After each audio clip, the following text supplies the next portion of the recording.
البدع والأهواء، أهل البدع العقائدية وأهل البدع السياسية. نقول بيننا وبينكم السلف، بيننا وبينكم الكتب، كان فيقول البدع بيننا وبينكم. Wal khamsun ba'da arba'i mi'ah 451. Wa an Umar bin Al-Khattab radhiyallahu an qadima ala Rasulillah sallallahu alaihi wasallam bisabi, yaitu datang kepada Rasulullah SAW. Fa'ilnya tidak nampak di sini ya zahirnya, tapi apa? Jelas ma'ruf, yaitu apa? Mungkin pasukan perang dan sebagainya, delegasi peperangan dan seterusnya. Dengan apa? Dengan membawa hamba sahaya. Kemudian apa? Faida imra'atun minas sabiyyi tas'a. Tiba-tiba saja nampak ada seorang wanita di antara para tawanan itu bergerak ke sana kemari, tas'a, bergegas. Id wajadat sabiyan fis sabi akhadat. Setiap kali dia mendapatkan ada bayi dari hamba sahaya yang ada itu, para hamba sabi, yaitu para tawanan, maka wanita itu mengambilnya, fa'alzaqathu bi batniha, lalu dia menempelkan bayi itu ke perutnya, fa'ardoat, lalu dia menyusui bayi tersebut. Dia tak kisah, tak peduli bayi siapa, karena apa? Memang dia sangat penyayang pada bayi. Faqala Rasulullah sallallahu alaihi wasallam, maka Rasulullah SAW bersabda, atarawna hadhil mar'ata tarihatan waladaha finnar. Apakah kalian memandang wanita ini akan melemparkan anaknya ke dalam neraka, atau bukan neraka, ke dalam api? Qulna la wallah, kami katakan tidak, demi Allah. Faqal, maka Rasulullah bersabda, lallahu arhamu bi ibadihi min hadhihi bi waladiha. Benar-benar Allah itu lebih menyayangi para hambanya daripada kasih sayang wanita ini kepada anaknya. Kalau kepada anak orang lain aja dia sesayang itu, tidak minta upah dalam persusuan, apalagi kepada anak sendiri. Tayyib. Muttafaqun alaih. Dari hadis ini kita mendapatkan tentang apa? Bahwasanya Islam itu memang memiliki tugas-tugas dan konsekuensi. Makanya orang-orang yang sudah masuk Islam tidak kemudian mereka berdiam diri di zaman Rasulullah. Mereka harus tegak untuk apa? Bangkit menolong Rasulullah SAW dengan dakwah. Ketika justru dakwah ditentang dengan peperangan, maka mereka pun bangkit untuk berperang, menolong agama Allah dan menghapuskan kesyirikan yang telah sekian lama membelenggu manusia. Tayyib. Dengan sebab itu maka apa? Senantiasa kehidupan Rasulullah itu antara apa? Dakwah dan perang, antara ibadah dan juga apa? Mengirimkan delegasi peperangan dan dakwah dan seterusnya, penuh dengan amalan. Nah, di antaranya adalah ini, pasukan perang yang dikirim Rasulullah SAW pulang membawa apa itu? Tawanan. Dan jangan kemudian diambil faedah, oh Islam itu kejam ya, sampai harus menawan, sampai harus memperhamba. Kita katakan sebelum ajaran Nabi Muhammad SAW datang, bagaimana ajaran orang-orang yang dibanggakan oleh orang-orang itu, orang-orang kufar, yaitu apa? Peradaban terdahulu yang agung, peradaban Macedonia punya Alexander the Great. Demikian pula apa? Peradaban Heraklius dan sebagainya, orang-orang kaisar itu, orang-orang Romawi. Demikian pula peradaban yang dibanggakan oleh orang-orang Iran dan Irak, yaitu apa? Kerajaan Persia. Demikian pula yang dibanggakan oleh orang-orang Egypt, yaitu apa?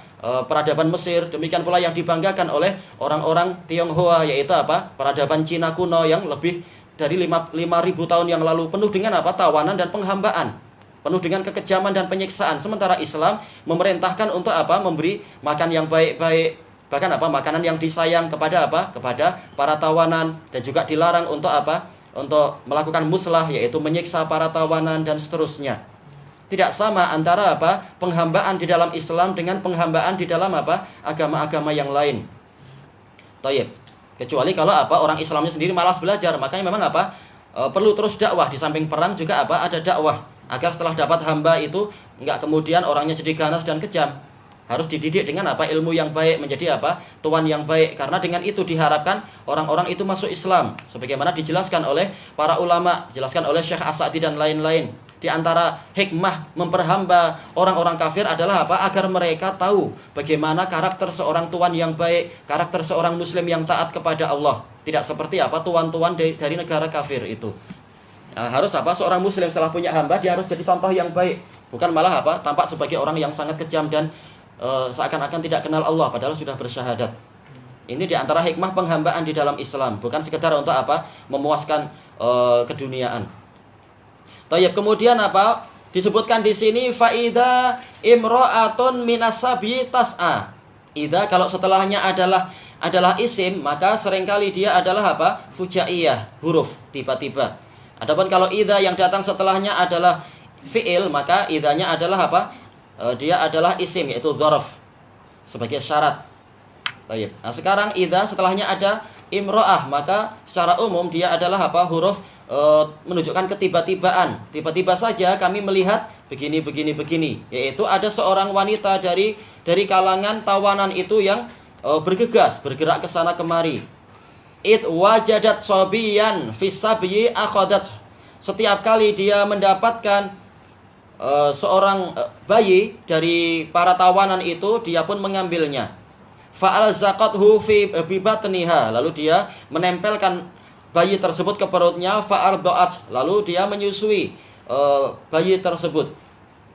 Faqala Rasulullah SAW, maka Rasulullah SAW bersabda, ini sebagaimana disebutkan dalam syuruhat, yaitu apa? Rasulullah SAW dalam memberikan mau'idhah, dalam memberikan petuah dan pelajaran itu menyesuaikan dengan keadaan. Terkadang ketika cuaca hujan, maka Rasulullah mengabarkan berita tentang apa yang terjadi setelah hujan. Demikian pula kalau ada angin, Rasulullah menceritakan apa yang terkait dengan masalah angin. Ketika ada ayam berkokok, Rasulullah menceritakan apa yang terkait dengan masalah ini. Nah, demikian pula untuk masalah apa itu hamba sahaya, maka Rasulullah menceritakan sesuai dengan apa? Sesuai dengan keadaan. Maka Rasulullah mengambil faedah dari menceritakan adanya faedah di balik masalah ini. Apakah kalian memandang? Tarawuna di sini bukan apa? Bukan ru'yatul basar, tapi apa? Ru'yatul qalb. Karena apa? Perlu maf'ul bihnya dua. Yang pertama adalah hadhihi sebagai maf'ul bih pertama, yang kedua adalah tarihatan, maf'ul bih kedua. Jadi bukan melihat dengan mata, tapi apa? Menilai atau menyangka. Apakah kalian menyangka wanita ini akan melemparkan anaknya ke dalam api? Tayyib, qulna la wallah. Kami mengatakan tidak, demi Allah. Ini menunjukkan apa? Jawazul halif li tauqidil kalam min ghairi istihlaf. Boleh bersumpah untuk menguatkan pembicaraan tanpa diminta sumpah. Tayyib. Dan ini menunjukkan apa? Bahwasanya fitrah wanita adalah apa? Memang menyayangi anak-anak. Maka jangan heran Aisyah walaupun sudah mengaji, tetap apa? Dia main boneka-bonekaan walaupun tidak disebutkan di situ bonekanya ada kepalanya. Tapi apa? Memang fitrah wanita seperti itu. Maka ini wajar yang seperti itu. Jangan wanita sejak kecil dikasih apa? Dikasih Bunda Grace. Bunda Grace itu apa? Yang sarung tinju itu. Oh, itu nggak sesuai untuk dia. Nggak layak. Wajar kalau apa? Dia dikasih alat masak atau alat rumah-rumahan atau boneka yang apa itu nggak ada kepalanya tentunya. Jangan yang ada kepalanya, nanti setan nggak jadi keluar. Baik. Dan di sebagian tempat memang terbukti boneka-boneka itu setelah dikumpulkan, tahu-tahu di malam tertentu akhirnya apa? Gerak sendiri karena setan suka ada tempat di situ. Ada menempati apa? Menempati patung-patung itu. Baik. Jangan dikatakan oh itu baterai energizernya nggak habis. Bukan itu masalahnya. Tapi apa? Setan-setan masuk. Baik. Kemudian disebutkan di sini setelah mereka sendiri mengakui bahwasanya wanita yang semacam ini tidak akan melemparkan anaknya ke dalam api. Bahkan apa? Bahkan anak yang lain pun dia susui, tidak seperti apa? Wanita yang semakin mendekati hari kiamat justru semakin apa? Hilang rahmatnya. Bercinta mau tapi apa? Mengurus anak tidak mau. Akhirnya apa? Anak-anak dibuang di apa itu longkang-longkang atau dibuang naudzubillah di apa itu bilik tandas dan sebagainya. Nah, ini adalah apa? Betul-betul rahmat yang sudah banyak tercabut naudzubillah. Rasulullah bersabda, "Lallahu arhamu bi ibadih."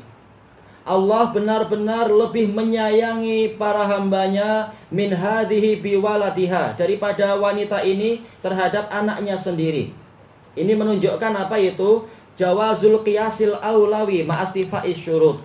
Boleh melakukan qiyas aulawi asalkan syarat-syarat terpenuhi. Kalau wanita ini aja begini, apalagi Allah, itu namanya adalah qiyas aulawi. Nah, itu boleh asal apa? Terpenuhi syarat. Syaratnya adalah betul-betul itu menunjukkan kesempurnaan Allah. Dan syarat yang kedua adalah apa? Memang dalilnya ada, yaitu apa? Allah punya dalil, punya sifat rahmat, jadi dalilnya ada. Baik.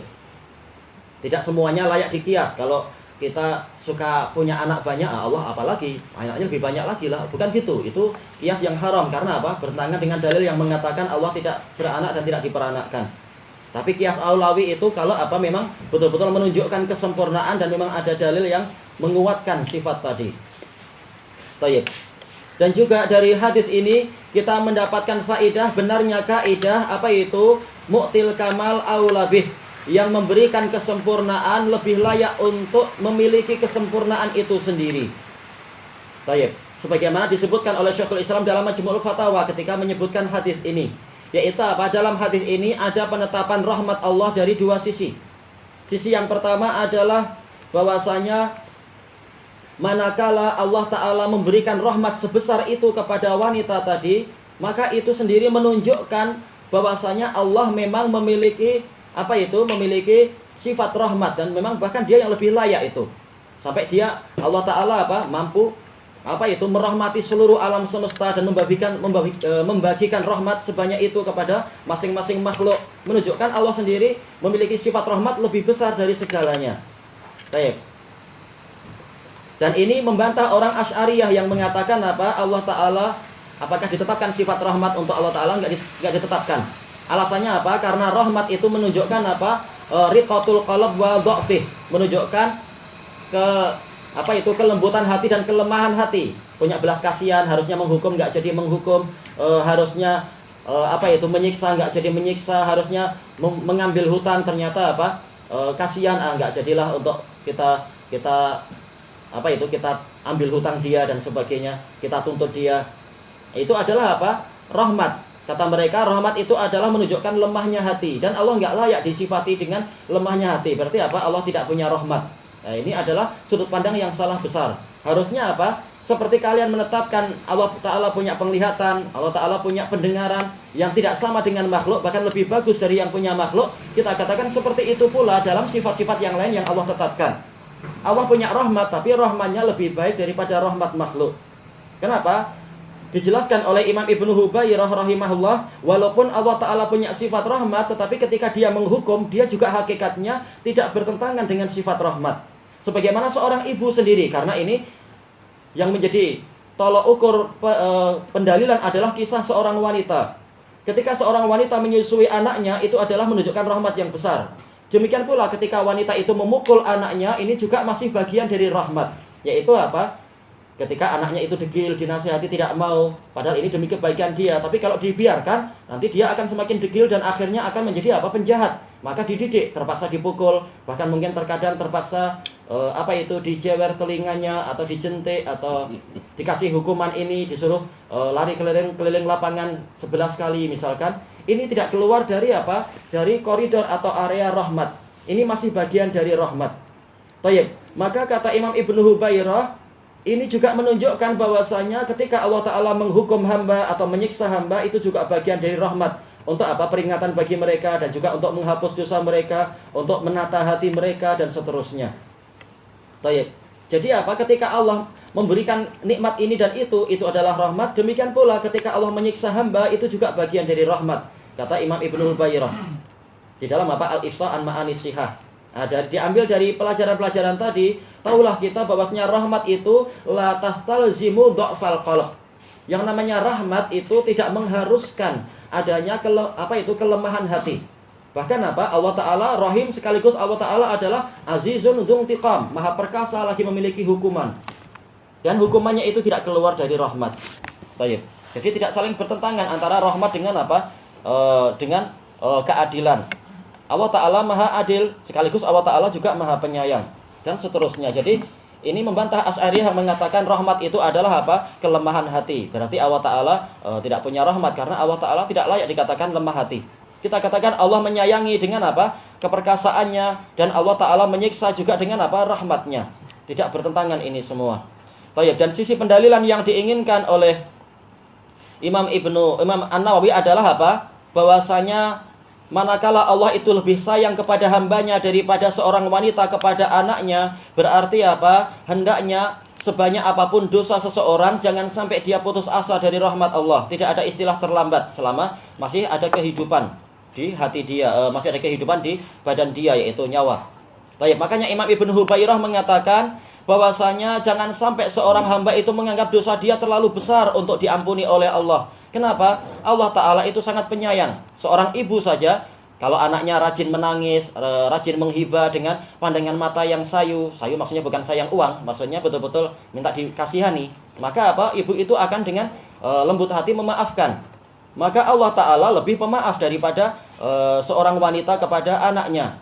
Maka dosa seberat apapun dan sebesar apapun, bahkan walaupun sepenuh bumi, asalkan hamba itu datang dengan apa? Hati yang luluh, datang dengan apa? Ketulusan untuk mohon ampun dan rasa malu, maka Allah Ta'ala itu maha pengampun lagi maha penyayang. Nah, inilah sisi pendalilan yang diinginkan di sini. Bukan apa yang dimaksudkan adalah apa? Oh, enggak apa-apa kita maksiat terus, toh Allah itu sayang. Allah Ta'ala maha penyayang. Seperti ucapan sebagian orang awam, Allah Ta'ala enggak rugi kalau enggak masukkan kita dalam neraka kok. Jadi walaupun kita dosa sebesar apapun, Allah nggak rugi. Walaupun kita menghancurkan bumi, Allah nggak rugi. Allah masih punya planet banyak. Jadi nggak perlu kita tobat. Allah Ta'ala nggak rugi apa-apa. Demikian pula kalaupun Allah nggak masukkan kita ke dalam neraka, Allah nggak rugi. Jadi jangan khawatir, kita nggak akan masuk dalam neraka. Allah nggak rugi. Kalaupun kita tetap berjaya tanpa masuk neraka, Allah itu nggak rugi. Memang Allah nggak rugi, betul. Tapi apa? Engkau harus tobat. Kamu yang rugi sendiri kalau engkau datang dengan membawa kezaliman. Masalahnya bukan Allah nggak rugi, tapi engkaunya yang akan rugi. Di dunia aja rugi 1 ringgit aja nggak mau. Gimana rugi kehilangan apa dunia seisinya karena apa? Tidak sholat qobliyah subuh misalkan, atau yang amalan yang lain-lain dan seterusnya. Tayyib ilahuna wallahu a'lam.